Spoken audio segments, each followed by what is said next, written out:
নবী আপনি ইমামুল আম্বিয়া, নবী আপনি ইমামুল আম্বিয়া। আপনার জন্য বানায়াছেন গো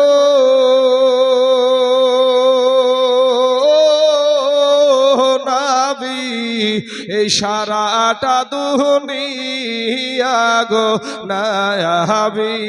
জোরে বলেন ধীরে সুবহানাল্লাহ। আপনি নবিউল আম্বিয়া, কাউসারের মালিক তুমি, কাউসার পিলাইবা পাপী উম্মত তরাইবেন গো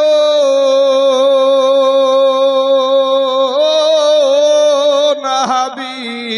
হাদিসেতে শুনি গো নবী, নবী আপনি ইমামুল আম্বিয়া, নবী আপনি ইমামুল আম্বিয়া। হাজির নাজির গো নবী সশরীরে জিন্দা, হাজির নাজির গো নবী সশরীরে জিন্দা। পাপী উম্মত তরাইবেন গো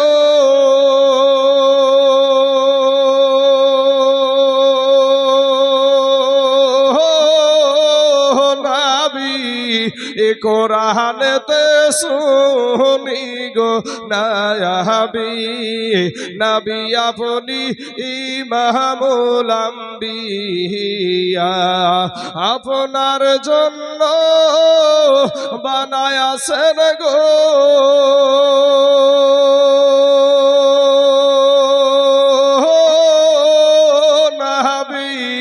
এই সারাটা দুনিয়া গো নবী, নবী আপনি ইমামুল আম্বিয়া। কেউ মুসলমান থাকবে না তো আল্লাহ পাক মেরাজে নিচ্ছেন, তো মসজিদুল আকসাতে 2 রাকাত নামাজ হয়েছিল বাবা। তো ওই জায়গাতে সমস্ত নবীগণ আদম নবী থেকে নিয়ে ঈসা নবী পর্যন্ত সব নবী ওই মসজিদুল আকসাতে হাজির ছিলেন। কাতার সব জায়গায় পরিপূর্ণ, কিন্তু একটি মুসাল্লা খালি আছে, ওই মুসাল্লাটা ইমামের মুসাল্লা। সম্মানিত বাবাজি আমার ভাইয়েরা, জিবরাইল আলাইহিস সালামকে, জিবরাইল আলাইহিস সালাম আমার নবীকে নিয়ে গিয়ে আপনার ইমামের মুসাল্লায় দাঁড় করে দিয়েছিলেন। সমস্ত নবীদের ইমামতি করেছিলেন আমার নবী, আপনার নবী। জোরে বলেন সুবহানাল্লাহ। সেই নবী হলেন, সেই নবী নাকি আবার ইমাম মানবে। আমাদের মতন যদি চোর হতো, নবী আমাদের মতন চোর? আস্তাগফিরুল্লাহ, নাউযুবিল্লাহ। নবীর ভিতরে, নবীর আদর্শতে কোনো ভুল নাই। আল্লাহ কোরআনে নবী সম্পর্কে বলছে ওয়া ইন্নাকা লা আলা খুলুকিন আযীম। কোরআনের কথা ভাই। আজিম শব্দটা আমরা ব্যবহার করি, আমরা আল্লাহর ক্ষেত্রে ব্যবহার করি কখন?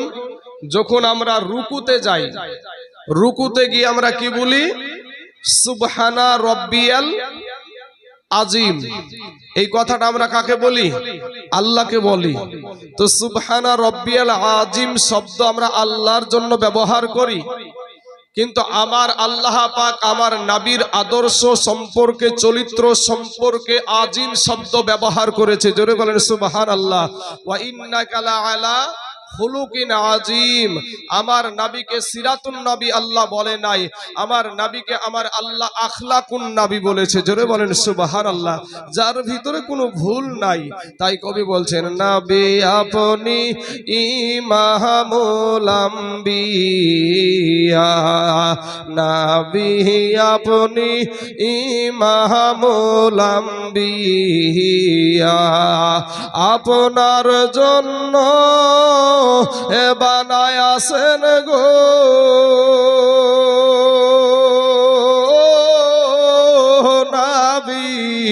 এই সারাটা দুনিয়া গো নাবি। জোরে বলেন ধীরে সুবহানাল্লাহ। আপনি নবিউল আম্বিয়া, কাউসারের মালিক তুমি, কাউসার ফিলাইবা পাপী উম্মত তরাইবেন গো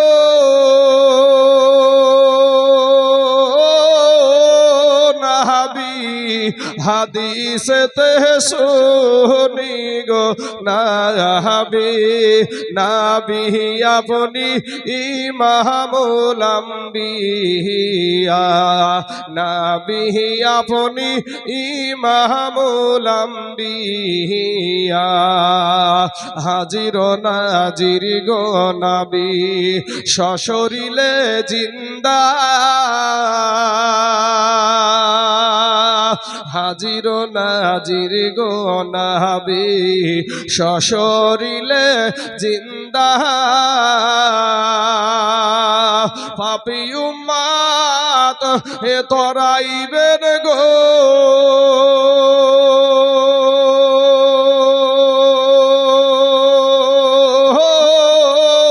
নাবি। এ কোরআনেতে শুনি গো নাবি, নাবি আপনি ইমামুল আম্বিয়া। আপনার জন্য বানায়াছেন গো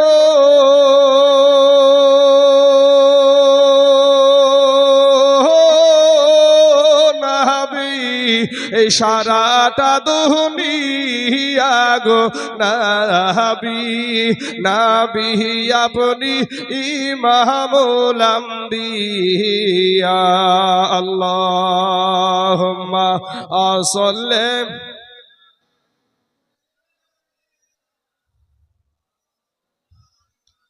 মুহাম্মাদ ওয়ালা আলি সাইয়্যিদিনা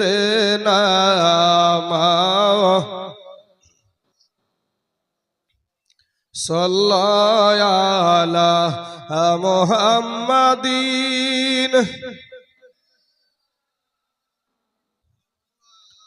हर दम ज़बान से निकालो फाग, हर दम ज़बान से निकालो शफी आना मुहम्मद सल्लल्लाहु अलैहि वसल्लम। তাহলে বাবা আমরা এখান থেকে বুঝতে পারলাম যে আমাদের নবী জিন্দা নবী এবং হাজির ও নাজির। আমার নবীজি হাজিরও হতে পারেন। অনেকেই বলেন যে নবী মরে শেষ হয়ে গেছে, কিন্তু বাবা নবীজির কথা আল আম্বিয়া ও আহিয়াউন, সমস্ত নবীগণ জীবিত। জোরে বলেন সুবহানাল্লাহ। ইউসাল্লুনা ফি কুবুরিহিম, এবং কবরে তারা সালাত আদায় করে, কবরে তারা সালাত আদায় করে। সশরীরে জিন্দা। আমার নবীর দেহ মুবারক মাটির জন্য খাওয়া আমার আল্লাহ হারাম করে দিয়েছে। জোরে বলেন সুবহানাল্লাহ। তো বাবাজি যারা নবীজির শান বুঝে না তাদেরকে আমরা গালি দেব না, আমার গালি দেওয়াটা আমার আদর্শ না। আমি এতটুকু বলি যে আল্লাহ তাদেরকে হেদায়াত করুক, সকলেই বলেন আমিন।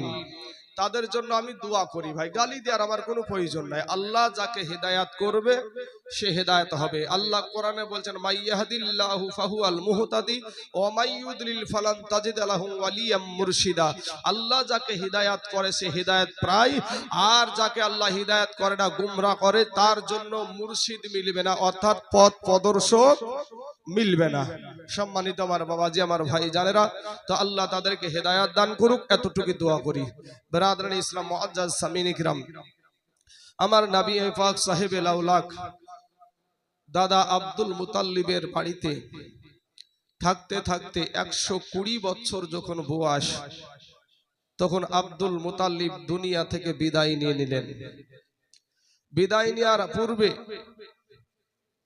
আবু তালিবকে ডাক দিয়ে আব্দুল মুত্তালিব, আবু তালিব হলো নবীজির চাচা, নবীজির আপন চাচা। সেই চাচাকে ডাক দিয়ে আবু তালিবের হাতে আমার নবীকে তুলে দিয়ে তিনি দুনিয়া থেকে বিদায় নিলেন। তিনার খাঁচা থেকে প্রাণ পাখিটা বিয়োগ হয়ে গেল। সম্মানিত আমার বাবাজি, আমার ভাই জানেরা, আমার নূর নবী, আমার দয়ার নবী রহমাতাল লিল আলামিন, উনি চাচার ঘরে আপনার লালন পালন হচ্ছে, বড় হচ্ছে আস্তে আস্তে। একটা সময় মাদে মক্কার জমিনে পানি হয় না, অনাবৃষ্টি, পানির জন্য সমস্ত ফসল, সমস্ত আপনার গরু বাছুর যা ছিল, উট দুম্বা সব শুকিয়ে যাচ্ছে। সকলেই পানির জন্য আরজি করে, কিন্তু পানি হয় না। আমার নবীজির চাচা আবু তালিবের কাছে কিছু মহৎ মানুষ এসে বললেন যে, আবু তালিব, তুমি একটাবার পানি চাও না? তুমি একটাবার তুমি পানি চাও না? তুমি তো একটা বংশওয়ালা মানুষের সন্তান, ভালো মানুষের সন্তান। আবু তালিব প্রথমে যেতে রাজি না হলেও পরক্ষণে আপনার রাজি হলেন এবং আমার নবীজি বললেন, চাচা আমিও যাব। আবু তালিব বলছে, ভাতিজা রে, ও ভাতিজা, শোনো গো ভাতিজা, এই দুয়ার মাহফিলে হাজার হাজার মানুষ উপস্থিত হবে। অত মানুষের ভিড়ে যদি তুমি হারিয়ে যাও, আর আমার আব্বা জান শেষ নিঃশ্বাস ত্যাগের আগে আমার হাতে তোমাকে দিয়ে গেছে, আমি নিজেকে ক্ষমা করতে পারবো না রে ভাতিজা। অতএব তোমাকে যেতে হবে না।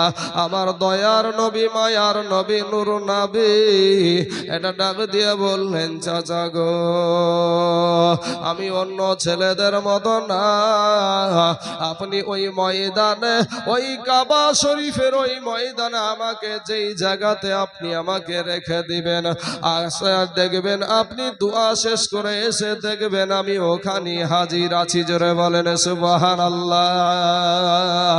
এ বাবারা, আমাদের ছেলেরা ছোট অবস্থায় জ্ঞান থাকে না, বুদ্ধি থাকে না, খারাপ কাজ করে বেড়ায়। এ বাবাজি, ভুল কাজ করে, কিন্তু বাবা গো, আমার দয়ার নবী, মায়ার নবী ছোট কাল থেকে বাবাজি নবীজির আদর্শ হলো আল কোরআন। জোরে বলেন সুবহানাল্লাহ। আমার নবীর আদর্শ প্রথম থেকেই নির্ভেজাল, নির্ভুল রে বাবা। এবার আমার নবীকে সঙ্গে করে নিয়ে চলে গেলেন বাবা। যাওয়ার পরে কাবার পাশে নবীকে রেখে দিয়ে আবু তালিব চলে গেলেন দোয়া করার জন্য। বাবা গো, এত দোয়া করে, এত দোয়া করে, যত দোয়া করে তত দেখা যায় রৌদ্রের তাপ আরো বাড়িয়ে যায়, পানি হয় না। কিন্তু আমার দয়ার নবী, মায়ার নবী কাবা শরীফে হেলান দিয়ে দাঁড়িয়ে আছে, ডাক দিয়া বলে, আল্লাহ, আজকে যদি বৃষ্টি বর্ষণ না হয় আমার চাচা লজ্জিত হবে।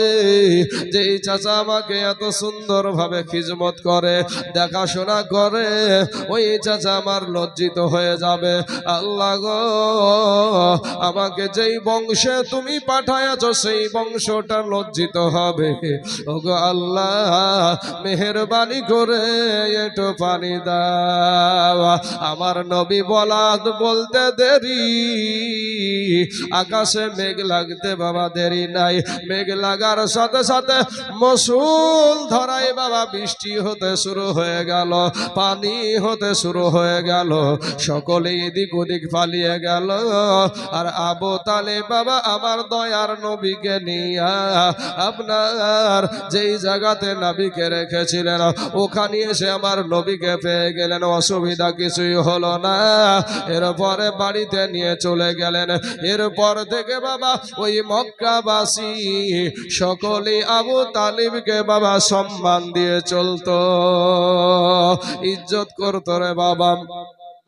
এ বাবারা, হঠাৎ একদিন বাবা আবু তালিব ব্যবসার জন্য বিদেশে যাবে, শাম দেশে যাবে। বাবা শাম দেশে যাওয়ার জন্য আপনার ব্যবসার জন্য ব্যবসার মাল কিনে নিলেন। কেনার পরে ব্যবসা করতে যাবেন শাম দেশে। আমার দয়ার নবী মায়ার নবী ডাক দিয়ে বলছেন, চাচা গো, আপনি তো জানেন গো চাচা, আমার মা নাই, আমার বাবা নাই। চাচা গো, আমাকে কার কাছে নিয়ে রেখে যাবেন? আপনি আমাকে সঙ্গে করে নিয়ে চলেন। বলে, তোমার চাচি আমাদের কাছে একটু থাকো। বলে, ও গো আমার চাচা, ওই দেশটা আমার ঘুরে আসা হবে, আমাকে একটু নিয়ে চলেন। চাচা এবার নিয়ে যাওয়ার জন্য বাবা প্রস্তুত হয়ে গেল, তৈয়ার হয়ে গেল। বাবা রে, ব্যবসার মাল নিয়ে বাবা ভাতিজাকে সঙ্গে করে নিয়ে আমার দয়ার নবীকে সঙ্গে করে নিয়ে চলে যাচ্ছেন। যেতে যেতে যেতে যেতে যেতে অনেক দূর যাওয়ার পরে শরীরটা ক্লান্ত হয়ে গেছে। শরীরটা বাবা অতি ক্লান্ত হয়ে গেছে, আর চলতে পারে নাই। আবু তালিব তার সঙ্গে যত মানুষ ছিল সবাইকে একটা ডাক দিয়ে বললো, আমরা আসো, এখানে একটু আমরা আরাম করে যাই, বসে যাই। এই জায়গাতে একটু আরাম করার পরে আমাদের শরীরের ক্লান্তি যখন দূর হয়ে যাবে, তখন আমরা আবার রওনা দেব। সবাই বাবা এক জায়গায় বসে গেলেন। আমার নবীজি একটু সাইড করে আলাদা একটু জায়গায় বসলেন বাবা। কিন্তু যেখানে আরাম করছে, যেই জায়গাতে আরাম করছে, ওখানে একজন বাবাজি বড় আলেম ব্যক্তি আছে বাবা। ওই আলেম ব্যক্তি নিজে বাবা খাবার রান্না করলেন। খাবার রান্না করার পরে সব ব্যবসা করা মানুষগুলাকে দাওয়াত দিলেন, তোমরা এখানে আমার এখানে খাওয়া দাওয়া করে তারপরে যাবে। এবার বাবা গো, সবাই দাওয়াত খাওয়ার পরে ওই আলেম ব্যক্তিটা, শিক্ষিত ব্যক্তি ডাক দিয়া বলছেন, ও ভাই তোমরা কোথায় যাবা? বলে, আমরা যাবা মুলকে শাম দেশে ব্যবসার জন্য। আমরা ব্যবসার জন্য মুলকে শাম দেশে চলে যাব। এ বাবারা, সঙ্গে সঙ্গে ওই ব্যক্তি, শিক্ষিত ব্যক্তিরা বলছে, এই সন্তানটার মুরব্বী কে আছে? এই সন্তানটাকে দেখভাল কে করে? এই ছেলেটাকে কে নিয়ে এসেছে? বলে, সঙ্গে সঙ্গে আবু তালিব বললেন, এটা আমার ভাতিজা, এর নাম হলো মুহাম্মদ। বলে, আপনার নাম কি? আমার নাম হলো আবু তালেব। বলে, আবু তালিব গো, আমি একটা কথা বলছি, মেনে নাও, একটাবার আমার কথাটা মেনে নাও। এই সন্তানটাকে নিয়ে তুমি মুলকে শামে যেও না, কারণ তোমার সন্তান, ওই তোমাদের যে ভাতিজা, তোমার ভাতিজাকে আমি দেখে যেমন চিনে ফেলেছি, ওই শাম দেশের মানুষেরাও তোমার ভাতিজাকে চিনে ফেলবে, তাকে আর জিন্দা রাখবে না, তাকে দুনিয়া থেকে বিদায় করে দেবে। ওই মুলকে শাম দেশে নাকে নিয়ে যায় না, কারণ ইহুদিরা হলো মুসলমানদের প্রকাশ্য দুশমন। ইহুদিরা প্রকাশ্য দুশমন রে বাবা। এ বাবারা, আবু তালেব ওনার কথাটা মেনে নিলেন, শুনলেন। শোনার পরে আপনার পাশে একটা মুসরা শহরে আপনার ব্যবসার বাণিজ্যের মালগুলা বিক্রি করে বাড়ি চলে গেলেন। বাবা গো, এই করতে করতে আমার নবী, আপনার নবী, যখন বাবা 1 বছর 2 বছর 3 বছর এই করতে করতে যখন বাবা 25 বছর হয়ে গেল, ও বাবারা, আবু তালিব নিজে ইনকাম করে আমার নবীকে খাওয়ায়। আমার নবী তো বাবাজি কারো হক মেরে খাওয়া মানুষ না। আমার নবীজি নূর নবী। বলে, চাচা গো, আমিও একটু কর্ম করতে চাই, আমিও একটু কর্ম করতে চাই। কর্ম কিভাবে করবে বাবা? আমার আল্লাহ পাক রব্বুল আলামিন যদি কাউকে রাস্তা দেখায় রে বাবা, সেই ব্যক্তি যদি অন্ধ হয় এরপরও সঠিক রাস্তা দিয়ে চলবে।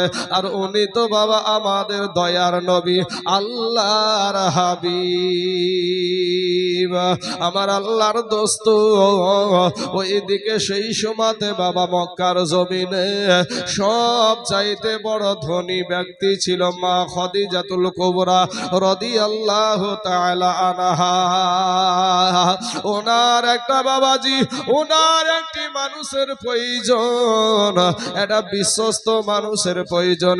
নিজের বাদীকে ডাক দিয়া বলছেন, নিজের বাদীকে ডাক দিয়ে বলে, বাদী রে, এমন কোন মানুষ মক্কার জমিনে আছে নাকি যার উপরে আমি বিশ্বাস করতে পারি, বিশ্বাস রাখতে পারি? ও বাদী তুমি একটা বার বলো। বলে কেন? বলে আমার বিশ্বাসের মানুষের প্রয়োজন। বলে ওগো আমাদের মালিক, ও খাদিজা, এই মক্কার জমিনে একটা সন্তান আছে যার নাম হলো মুহাম্মদ, ওর বাবার নাম হলো আব্দুল্লাহ, ওর মায়ের নাম হলো আমেনা। আমেনা ওই ছেলেটাকে মক্কার সমস্ত মানুষ আল আমিন বলে ডাকে। জোরে বলেন সুবহানাল্লাহ। সত্যবাদী বলে ডাকে। ওনাকে যদি আপনি তালাশ করে দেখেন, বলে খবর নাও না, যদি খবর পাই আমার এই ব্যবসার সাথে তা ব্যবসার সঙ্গে যাবে, আমি তাকে তার মজুরি আমি ঠিক তাকে বুঝিয়ে দেব। এ বাবারা, আমার নবী কারো কাছে ছোট হবে না রে বাবা, আমার আল্লাহ ছোট করাবে না। খাদিজার তরফ থেকে বাবা আমার নবীর কাছে যখন আপনার দাওয়াত গেল, আমার নবীজি কবুল করলেন। এ বাবারা, আমার নবীজি মা খাদিজাতুল কুবরা রাদিয়াল্লাহু তাআলা আনহার আপনার মাল নিয়ে চলে যাচ্ছে। আপনার কোথায় যাবে?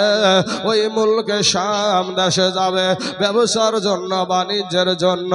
আমার নবীর পাশে একটা বাবা ওই খাদিজা একটা মানুষ দিয়ে রেখে দিলেন যে তুমি দেখে নিয়ে যাও, কেউ যেন কোনো রকমের বিপদ না হয়। এইরকম ভাবে আপনারা এইভাবে আপনার নিয়ে দায়িত্ব দিয়ে দিলেন। এ মুসলমান বাবাজি, আমার ভাই জানেরা, আমার পর্দার আড়ালের মা খালা গো, আমার নবী মাল নিয়ে চলে যাচ্ছে। আবার পূর্বের ব্যবসার মতো আপনার এক জায়গায় দাঁড়িয়ে আরাম নিচ্ছেন। এক জায়গায় যখন দাঁড়িয়ে আরাম করছেন, আমার নবী আপনার নবী একটা শুকনা গাছের নিচে আরাম করছেন। দূর থেকে একজন আলিম ব্যক্তি, একটা শিক্ষিত ব্যক্তি আমার নবীকে দেখেছেন। এ বাবারা, তার নিজের লোকজনকে বলল খাবার তৈরি করো। সবাইকে খাওয়ানোর পর বলে এই ছেলেটাকে, বলে কার তরফ থেকে এসেছে? বলে এটা আমাদের মুনিব, যার বাড়িতে আমরা থাকি, যার মাল নিয়ে আমরা ব্যবসা করি, সেই খাদিজা নতুন করে এই ছেলেটাকে পাঠায় আছে। বলে খাদিজার মানুষেরা শুনো গো, এই ছেলেটাকে নিয়ে তোমরা মুলকে ওই শাম দেশে যাবে না, ওই শাম শহরে তুমি যাবে না। এই ছেলেটাকে যদি নিয়ে যাও, এই ছেলেটাকে আর তারা বাঁচতে দেবে না। মনে মনে চিন্তা করলো, যদি অঘটন ঘটে যায়, আমরা এসে আমাদের খাদিজাকে কি বলবো, আমরা খাদিজাকে কি জবাব দিব? ওই বাবা মুসরা শহরে আবার মাল বেচা কিনে করে আপনার চলে আসছে। আল্লাহর কি মহিমা!